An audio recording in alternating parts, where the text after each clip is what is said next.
This is Mike McCleary, and on behalf of Marine Money, it is a pleasure to welcome you to the first of 2 webinars we will host today that comprise our virtual Norway Ship and Offshore Finance Forum.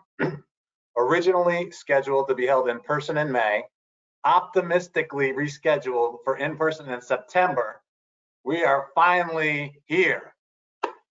Before we begin, a few logistics. All attendee microphones are muted during the session. This is not because we're on a big power trip. You are muted. This is because we are going to optimize the quality of the audio for everybody. You may ask a question via the chat box at any time. I will assemble the questions and ask a subset of them after the series of presentations from our speakers concludes. Feel free to direct questions to a specific speaker if appropriate. The chat box may be collapsed and expanded by clicking the orange button.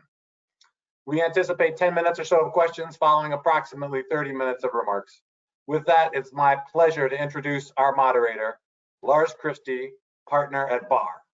Lars has close to 20 years of capital markets experience and is recognized as one of Norway's leading experts in securities law and corporate governance.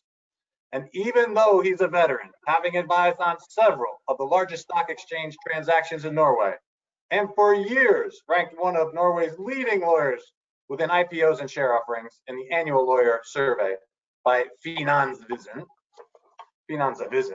newspaper, he was notably excited when we spoke recently about today's topic, Merkur Market.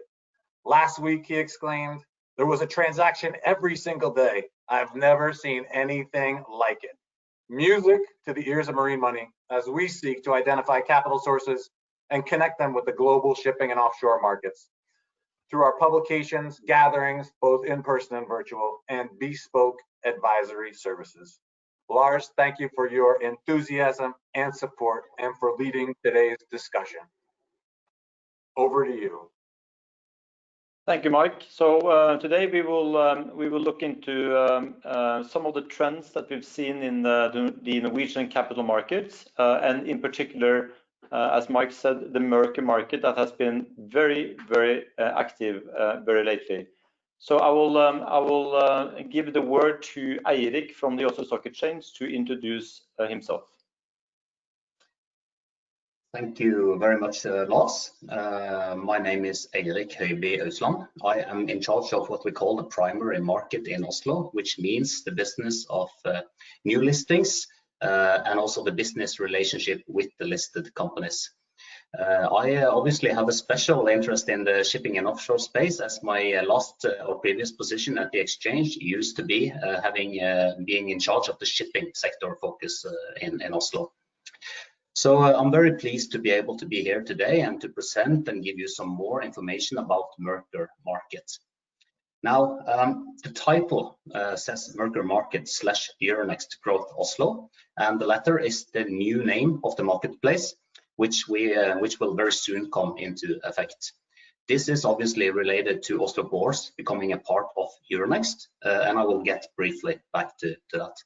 So you can go to the next slide, please. Thanks. And one more slide. Thanks. So what haven't changed is that Oslo Stock Exchange is still the most active stock exchange for shipping companies worldwide. We also see that we are on the forefront when it comes to the transition to the renewable energy. So we could very well include a picture of some solar panels or an offshore windmill as well. Next slide, please.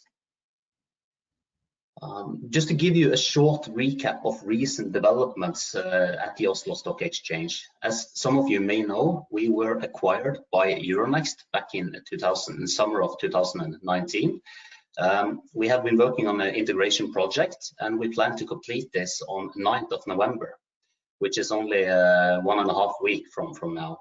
In relation to that, and then we are back to the front page with the new name, we will change the name of Merkur Market to Euronext Growth Oslo in order to have the name aligned with the similar marketplaces in the Euronext group. But what is really Euronext? Well, Euronext is a pan-European stock exchange group consisting of the stock exchanges in Paris, Amsterdam, Brussels, Lisbon, Dublin, and Oslo as of last year. And only a couple of weeks ago, we announced that we have agreed with the London Stock Exchange to acquire the Borsa Italiana. So the Milan Stock Exchange will also be a part of Euronext going forward. We are already the largest stock exchange group in Europe with the highest total market cap of listed companies.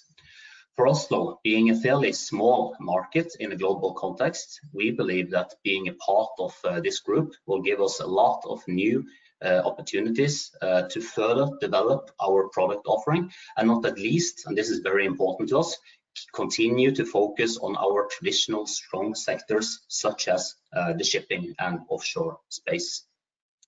So next slide, please. Just to have a brief look at the record activity we are experiencing this year. The graph shows the number of listed companies at any given time. And as you can see on the right-hand side of the graph, in this light blue grayish area, Merkur Market is really the marketplace driving the activity, at least this year. And our record in terms of the number of listed companies at a given time was set in 2008, when we had 272 companies listed in Oslo. And this record will actually be broken tomorrow with listing of a company called Airthings, when we will have 273 companies listed. Next slide, please. So, looking at the amount of capital raised, this is also at record levels. Looking at the green bar, it shows the amount raised through IPO placements, and as you can see, it has never been higher. Also, in terms of new companies listed in a year, which Mike mentioned initially, we are only beaten by 2008. So far this year, we have had 39 new companies. I think it says 37 on the slide, but that there is, as mentioned, a new listing every day these weeks. So that is also very, very great to see that activity. We've seen 19 new listings only in October. So it's fair to say that this fall has been one of the busiest in maybe in all times on our exchange. And we can go to the next slide. What is really this Merkur Market or Euronext Growth Market in Oslo, and why is it so popular? Well, just to give you some insight to the market, it is an MTF, a multilateral trading facility, same regulatory level as, for instance, AIM in London or First North at the Scandinavian Nasdaq exchanges. It offers a lot of the same qualities as our regulated markets. For instance, the shares trade on the same trading platform. It also has similar requirements when it comes to continuing obligations for the listed companies, and that contributes to a quality stamp for the companies that are listed on Merkur Market. It has been established that UCITS funds, which are most of the European funds, are able to invest on Merkur, which are also very important. Today, we have more than 50 companies listed on this marketplace with a total market cap of approximately $10 billion. We have more than 60 active institutional investors, and we had a record trading volume of approximately $1 billion in September. We can go to the next slide. Thanks. What does it take to become listed on Merkur Market? Well, there's not a formal minimum size in terms of market capitalization. That would be more of a commercial requirement. What we typically see are companies with a market cap from approximately $20 million and upwards. In terms of requirements for history and financials, you will need at least one audited financial report to be eligible. There are no requirements to publish a full prospectus in relation to listing. However, a simplified admission document has to be prepared and approved by both the Merkur advisor and also the Oslo Stock Exchange. And you would need to meet some requirements related to the spread of ownership in the shares. That would be 15% free float in the share capital structure and a minimum of 30 shareholders. There is, as I briefly touched upon, a requirement to be assisted by an approved Merkur advisor. That would typically be one of the Oslo-based investment banks, including ABG, which we'll present later on this webinar. There is a requirement also for a limited due diligence, where the requirements are to be agreed with the Merkur advisor, so more flexible than a traditional listing on a regulated market. And as I have mentioned, the ongoing obligations or requirements are similar to those of a fully regulated market, although there are some more flexibility in terms of reporting standards, etc. So with that, we can go to the next slide. And this is actually the final slide. I thought I'll just give you some very brief info about how the listing process works. I think that is a very important part of the offering on Merkur Market. We are able to list a company within only 10 days of a formal process. However, that requires that you do some preparatory work in advance, including finding a Merkur advisor, doing that limited due diligence, as I mentioned, and normally and typically it would be beneficial to be assisted by a legal advisor as well. Now, we also offer a fast track process and are able to do a listing in only 5 days if need should be. So I don't think I will go into much more details on the listing process, but what I will do is to encourage you to contact us if you would like to know anything more about the listing requirements, the listing process, or really the Norwegian capital market in general, and we will be more than happy to assist you with that. With that, I will conclude my part of the presentation, and thank you very much for listening. Thank you very much, Eirik. So then we will proceed to the second part of this webinar, and then I will give the word to Kristian Fredrik Sørvig from ABG. Thank you, Lars. My name is Kristian Fredrik Sørvig. I am doing investment banking with ABG Sundal Collier, where I'm focusing on shipping and transportation and related activities. I think you can then move over to the presentation, please.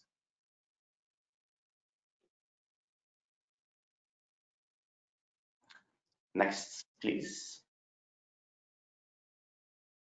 So in 2020, we have seen a wave of cornerstone-backed new listings, and we see the game changer for Merkur this year has been that institutional investors showed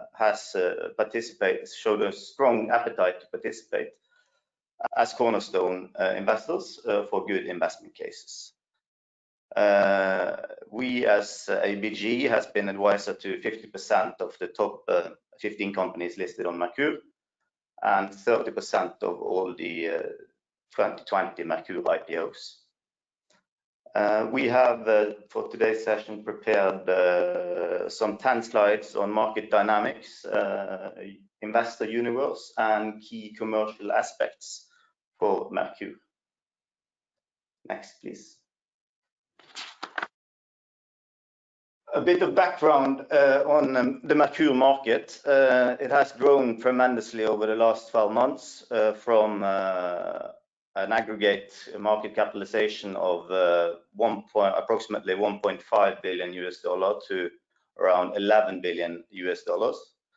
And in particular, October has been a very active month of new listings with another 2 listings coming this week.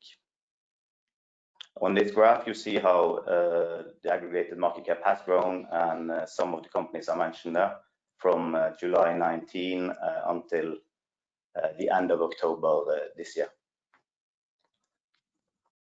Next, please.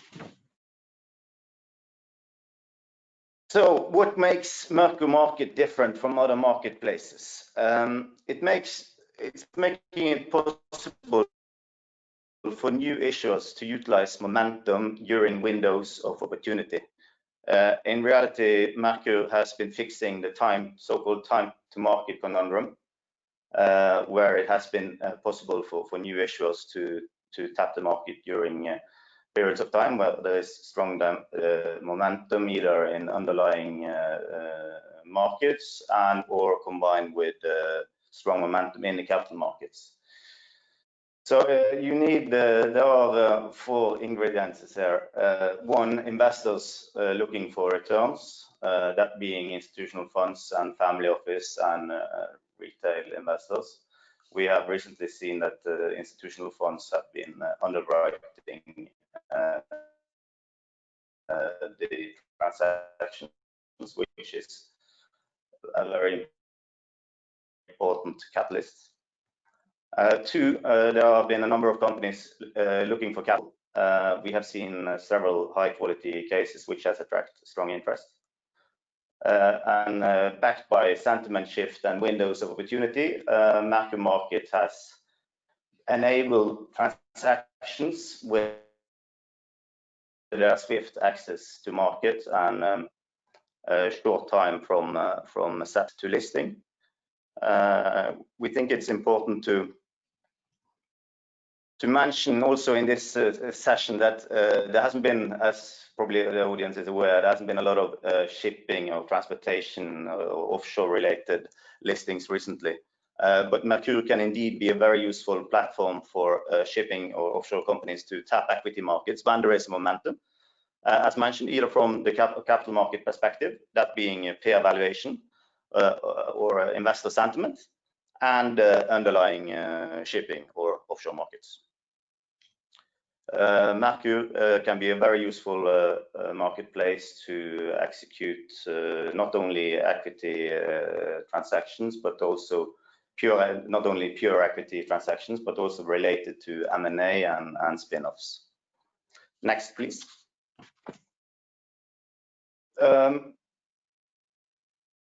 Thank you. Equity capital markets in Norway has had record high activity in October, beating the previous set record in May.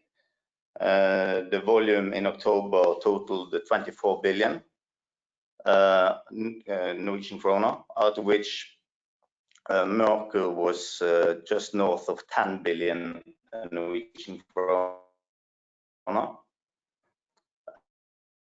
There has been completed the 31 Merkur Market IPOs yet to date. Then we include listings which involves private placement.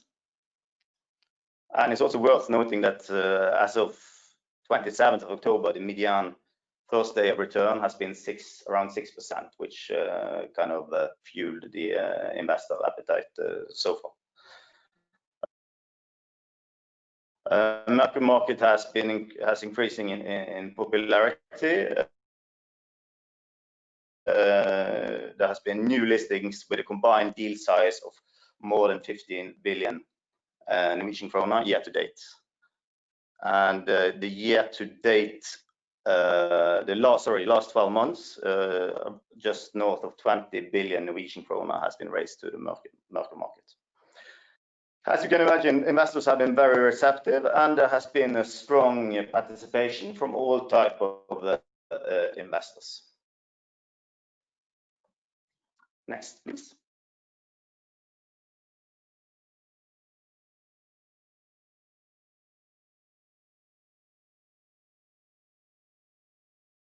Thank you. Merkur Market is, as Eirik mentioned, a multilateral trading facility operated by Oslo BØRS, and has now been proven a venue for raising capital. Historically, it's also been an active platform for shipping companies. On the left-hand side there, you see the top 30 companies listed on Merkur Market. Unfortunately, there is not that much of shipping or offshore companies listed there amongst the top 30s, but it's worth noting Aker Offshore Wind and OHT, which also is offshore wind related, and Epic Gas, which still is within the top 30. ADS Crude Carriers was amongst the top 30, but has recently fallen out. They have a market cap of around $50 million. Historically, you have seen several shipping companies starting their path on Merkur Market and later on moving their listings to a full listing on Oslo Stock Exchange, mentioning Okeanis Eco Tankers, MPC Containers, and Sundal Bulk. Also, in addition to this, there has obviously been a number of companies going directly from OTC to Oslo Stock Exchange, but recently you have seen Merkur definitely increasing in popularity. Next, please.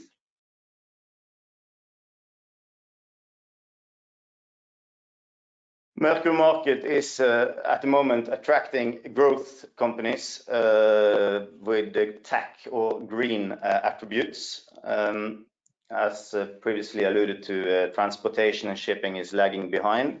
Renewables is very much in the wind. On the right hand there you see the sector composition development, market cap weighted, where you can see transportation consisted of 61% of Merkur Market back in 2017, and first half 2020 it's down to 7%. But it's clear to me that it can come back to previous strengths also for the transportation sector. Next, please. Companies listed on Merkur are growing in size, which again is attracting deeper pocket and high quality investors. Market cap, free float, and liquidity is very important to especially institutional investors, but also family offices. I would also add to this that in some cases a well-defined dividend policy can weigh up for a lack of liquidity. The Merkur Market is attracting a lot of small and medium-sized companies to the platform. On the table there you see how the median market capitalization on Merkur Market has grown from 122 million NOK in 2017 to 865 million NOK today.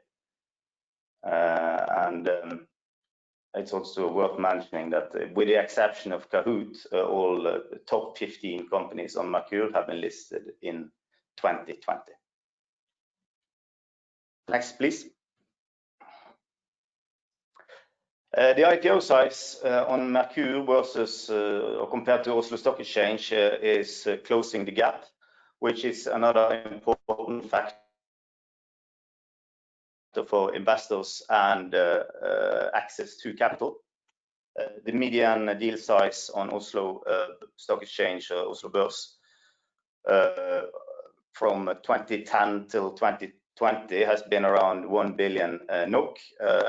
In 2020 for Merkur Market, the median deal size was around 450 million NOK, which is approximately $50 million. Next, please.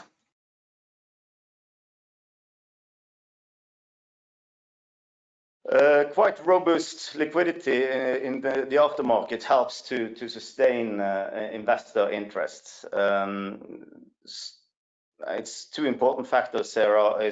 One is strong investor appetite in the aftermarket, but you will now also see that the initiation of research coverage is crucial for the new listings in order to attract investors' interest for everyday trading and continue building a good public name in the public markets. In terms of free float at listing, which then is deal size versus market cap, The median for Merkur Market listings this year has been around 24%. When you compare this with Oslo Stock Exchange, the median is 36%. Looking at the liquidity development on Merkur Market, that has been rather tremendous. The average liquidity for Oslo Stock Exchange listed companies is, as you see there in the market with red, around 0.6%. And the Merkur Market has recently been jumping up and down between 0.1 and up to 1.3. So you see that there is a strong development in the liquidity on Merkur Market. Next, please. So this is the final slide, and we would like to sum up the success factors for a Merkur Market listing. One, you need to have a quality company with a clear value proposition.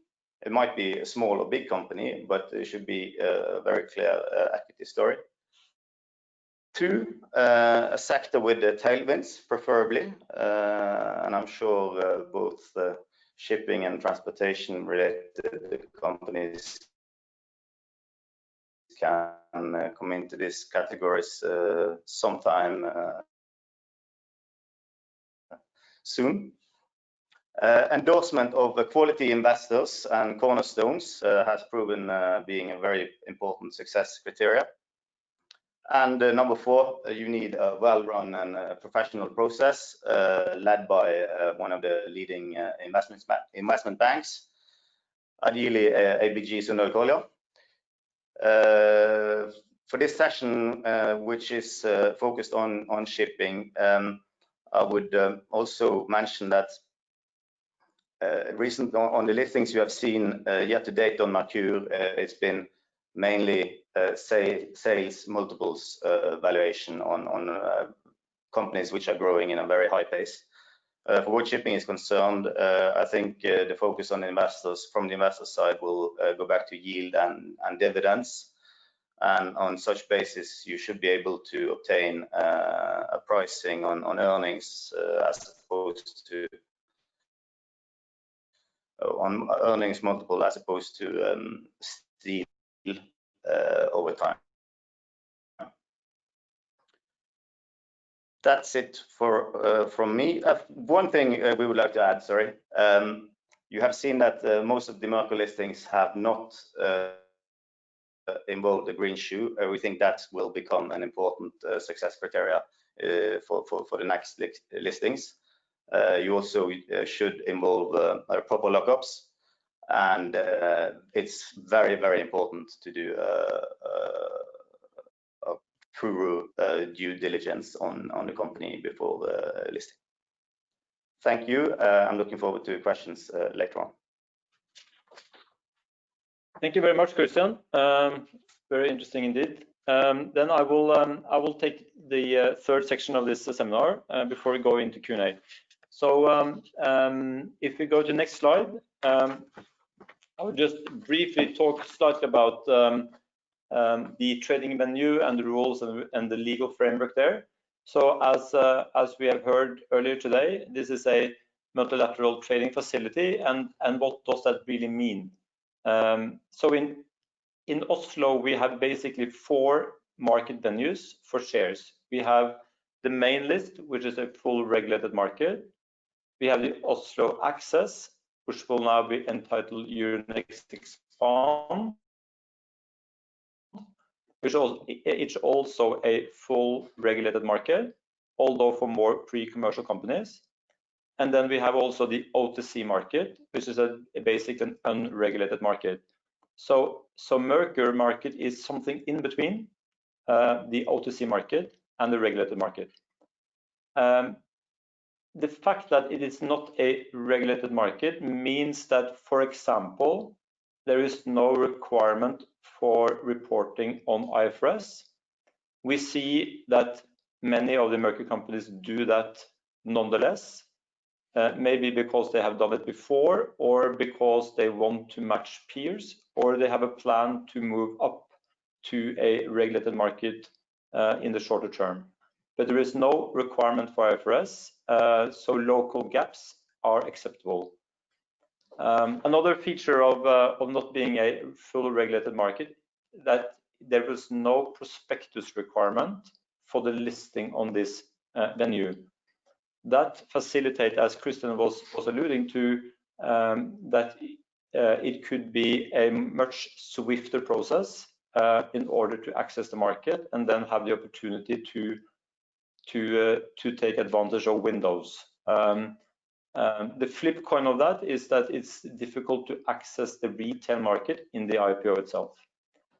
One of the third kind of more significant points is that there is no mandatory offer rules on Merkur Market as you would have on the full regulated market.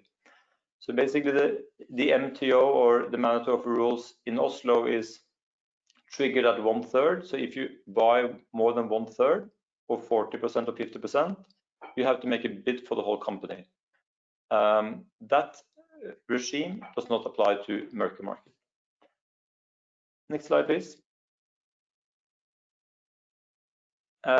However, as Eirik was alluding to in the beginning, most of the market abuse and disclosure rules are applicable. So we have the full insider trading rule coverage or protection.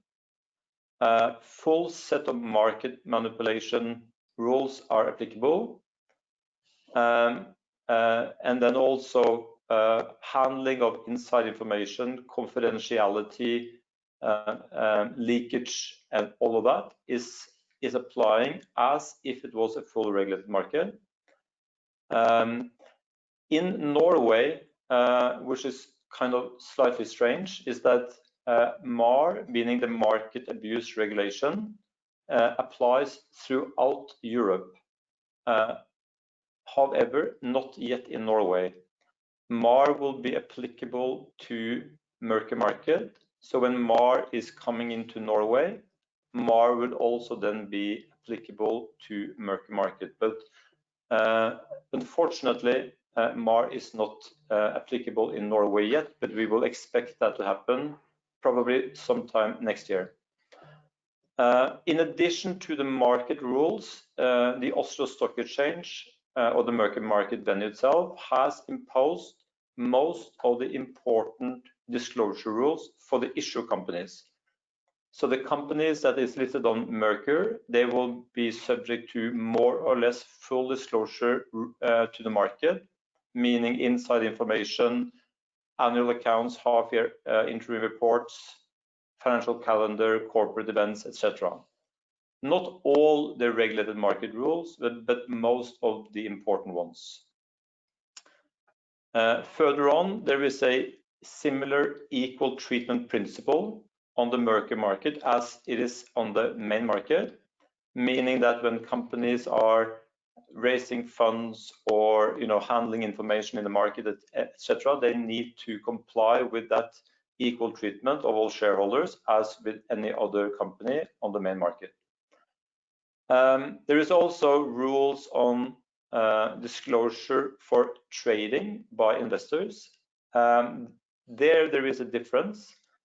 So the Merkur Market imposes that kind of disclosure rule for trading by primary insiders, meaning board members and executive management mostly. They will have to report their trading in the stock. However, there has been to date no disclosure rules for other external large shareholders. So on the main market, there are disclosure rules for trading by large shareholders exceeding certain threshold, for instance, 5%, 10%, 15%, etc. Those rules are not applicable to the Merkur Market. However, the Oslo Stock Exchange have now proposed to introduce a flagging duty or a duty for the large shareholders exceeding 50% and 90%. So I think that on the back of this, what we have seen is that when Merkur Market started off some years ago, it mostly attracted smaller companies and not that much of the investor universe. What Kristian has told us is that what we have seen the last year in particular is that most of the institutions, the professional investors, are coming into this market and are trading on this market, and it seems that this trading venue has been acceptable to them, which is a very important feature and part of the trend that we have seen. Next slide, please. Then I will talk just the last minutes about how this typical offering structure is. So if you turn to the next page. So the typical IPO, to call it that, on the Merkur Market is not a public offering with a prospectus as we would see in the main markets, but it is a private placement of shares instead. So how that private placement works is that shares are offered to the more professional institutional family office sentiment with exemptions from prospectus requirements. That means that the typical minimum subscription amount is 100,000 euros. So the feature or the consequence of that is that most of the investors coming in are coming in on bigger tickets and not the smaller retail tickets as you would typically see also in the main market. What we have seen also for this offering structure is that typically you have a primary component, so you raise new equity for the issuer. But we've also seen, as you would expect in the main market, that is also secondary tranches in conjunction with the primary tranche, i.e. that there are also exit possibilities for the large shareholders. So I guess it's fair to say that most of these are probably primary tranche oriented, but we have seen also quite many secondary tranches as well. So basically both primary tranche and secondary sale by large shareholders is part of the trend. What is typically done is that you have a publicly announced book building process, which basically means that there will be a press release going out in the public domain, and you will have the book building open for, I would say, typically 3, 4, 5 trading days. So like a week or less than a week, where you have the book open. We've seen both fixed priced and indicative price range in these private placements. Probably mostly now recently has been fixed price with cornerstone. I will come back to that later, but we see both fixed price offerings and indicative price range. And lastly, it's also quite typical to have a DVP settlement towards investors, so that the institutions that are used to DVP settlement in the main markets, they are all also satisfied with this in this market.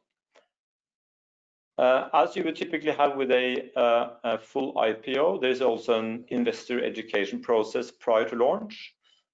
So the banks or the investment banks involved, they would have early look meetings before we launch the book in the market to see where there are demand by investors and what they like and don't like on the equity story. We also see that analysts are also coming into to this process. So the investment banks are also using the analyst in the investor education process, which has becoming a kind of a bigger part of the trend, I think, we've seen lately.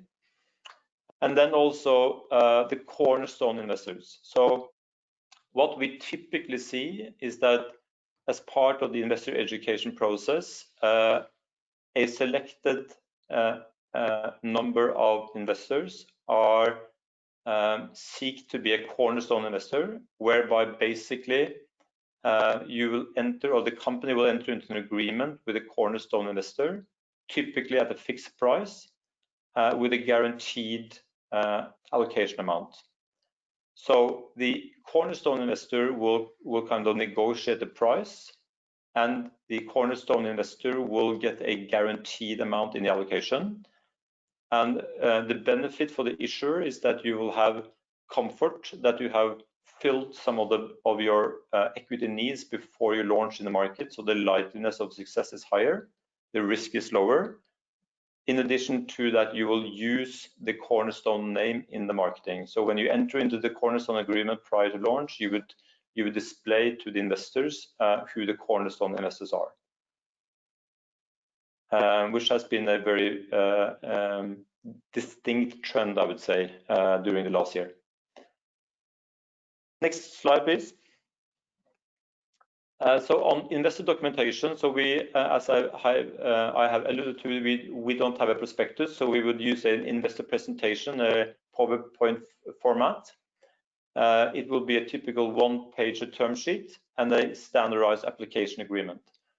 We also have a standardized, I would say, market standard cornerstone agreement, and then you would have press releases related thereto. So the private placement documentation is fairly customized, drafted rather quickly to keep a swift process and also a cost-efficient process. For the listing itself, you would need to have a Merkur Market listing application and a admission document, as Eirik alluded to in the beginning, which basically means that after the private placement has taken place, there will be a more Word format prospectus-like document that will be displayed in the market before the trading starts, after the book build. I think I will just pause there. We have now spent almost 45 minutes. I have also put a few selected items at the end of this slide, and as Kristian alluded to, due diligence is important. I think that the trend also there is that there is more focus on completing a solid diligence process. We also see that lockup undertakings are now also quite customary, as you would have it in the main market. And then the last point on the green shoe. So the green shoe has not been part of the Merkur Market process until now. Very recently, we've seen one of the first candidates coming out with the green shoe, and I agree with Kristian that we would typically expect to see more of green shoes in this market coming forward. I think Mike, I'll pause there. Now we've been through the view from the stock exchange, the view from the investment banking side, and also from the framework side. So very happy to answer any questions the audience may have at this point. Okay, we're all gonna pop back in, and actually we are all in because, as some of you may have realized, Kristian, Fredrik, and Lars are together, so the camera pans a little bit. We have time for a couple questions. First one, just to paraphrase it, is how are you in discussion? How active are any companies outside of Scandinavia for Merkur? Is this something that companies outside the region can participate in? Not sure who should answer, but I can answer maybe briefly that we do have companies from outside of Scandinavia. Just to mention an example from the shipping sector, we have Epic Gas from Singapore. They are a foreign company and they are based in Singapore, but they have obviously been active, or at least partly active, in the Norwegian capital market, as it is very important for shipping. And I do think we are seeing some interest from other places in the world as well. Maybe some of you would elaborate a little bit. I can add to that. As you saw from the presentation, Okeanis started their public market ride on Merkur, and they are, as you may know, based in Greece. And there are indeed other international or companies, foreign companies looking to Norway to raise capital and use Merkur, use the Merkur platform. I would say within the window for shipping now is a bit challenging in terms of raising equity, but there has been, I would say, good interest from foreign ship-owning companies to do listings in Norway and in particular on Merkur. And probably also worth mentioning that besides the issuers and the business listed, I think that the investor universe is very internationally based. It's not only institutions from Norway, there are institutions from the whole of Scandinavia, and we also see the continent and the US as well. Isn't that correct, Kristian? Yes, you have seen cornerstone investors from the US. In reality, you are attracting global capital on Merkur. That's great. Okay, have a great job. I have another one. Let's see. Can you arbitrage low valuations in the US equity market with Oslo exchanges?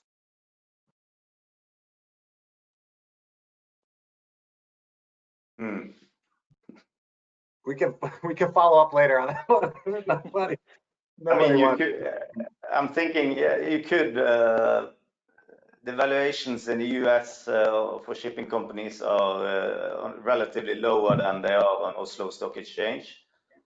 If you look at the pricing on the Merkur listed shipping companies, they are probably also better valued than in the US. But yeah, that would be if you were to conduct spin-offs or whatever from US companies to Merkur, which is practically possible. Okay, next question. Also, one I didn't anticipate necessarily. Can you guys do SPACs? Maybe I should answer that. From the exchange side, we haven't done it yet, but we have definitely noticed the trend that are arising on SPACs. So for the time being, all I can say is that that is something we are looking into. And if you have a SPAC you want to discuss in more detail, we are very happy to do it, to discuss it. That is, yeah. So any attendees that want to check in with Eirik, feel free to contact him, or you can let us know and we'll put you in touch. Okay, the last one I'm just going to leave on a little sassy note from one of our sassy audience members. All I could say, does Norway have the most stock exchanges per capita in the world? I think it's a positively loaded question. You don't need to answer that question. Okay, so we're going to wrap up our Q&A. I want to say it is time, and certainly not a lack of questions that require us to conclude. Thanks to our speakers, thanks to all in attendance, and we'll send a link to a replay shortly, and are happy to facilitate any introductions at your request. Thanks to our sponsors, BAHR, Sørvig and KfW IPEX Bank for their support and leadership. Without them, this program would not have been possible. Our next session, executive update, ship recycling, ESG, and ship finance, will begin in about 10 or 12 minutes. That's 4 p.m. Oslo time. It will address the relationship between recycling practices and capital availability, specifically sharing actions capital providers, lenders, and investors are taking to minimize the impact on the environment and society that results from poor ship recycling practices. So there's a separate link to tune into that webinar. Those registered will have already received a reminder email. Those not registered can go to the Marine Money website right now, go to the Oslo page, see the agenda, and register. There's plenty of time. So I'd like to thank everyone again, and to everyone, hope we'll see you soon. Thanks. Thank you. Thank you.